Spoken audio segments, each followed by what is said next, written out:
Hi guys, Jeff Westfall back with Trapping Dummy for Instructors number 5.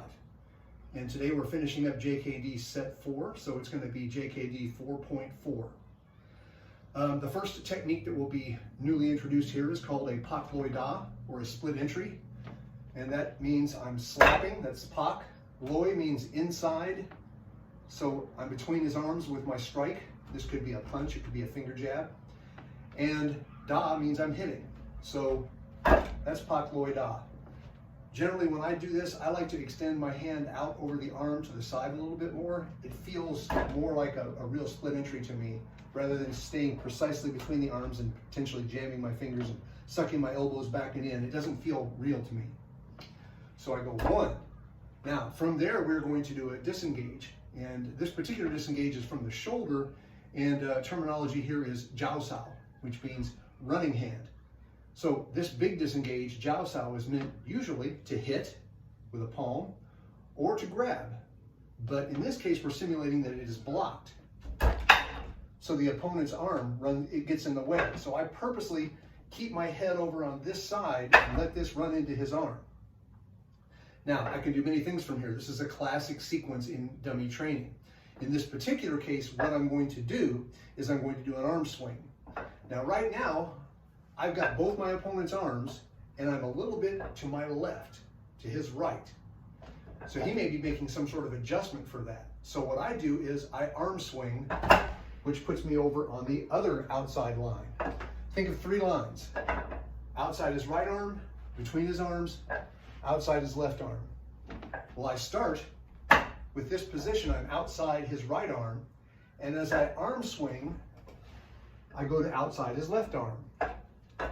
Now, if your opponent is Conan, he's Hercules, he's immovable, that's okay. You can move you when you arm swing. It's just as valid to sort of ride on his steel arms and still get this nice new angle that you want over here.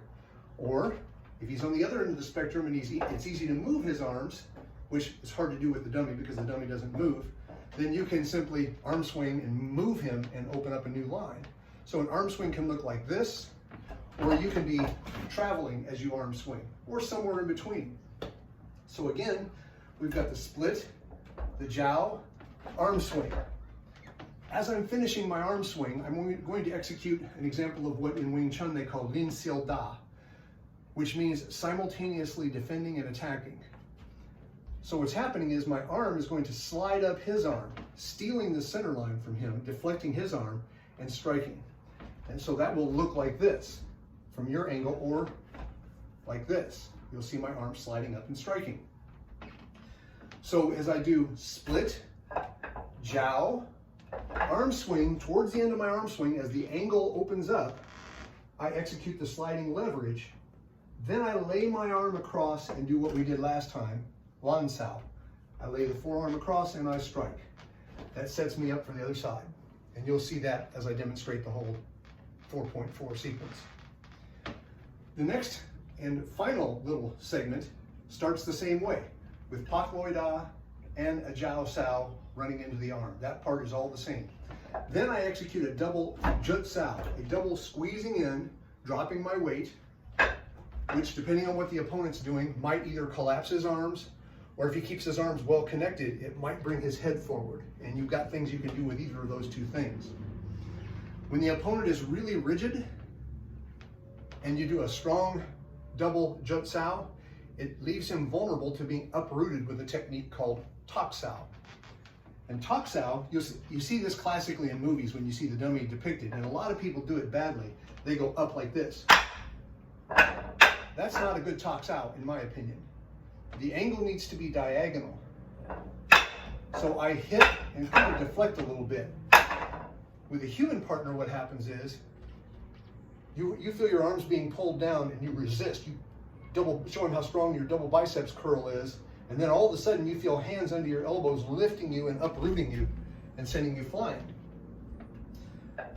So you'll see this, you'll see a double jut, you'll see a tak. Now what we do in this case is, while he's uprooted and slightly off balance, we're going to kick him. So you'll see a step out to a jut tek. That's all the pieces. Let's put it all together for JKD 4.4.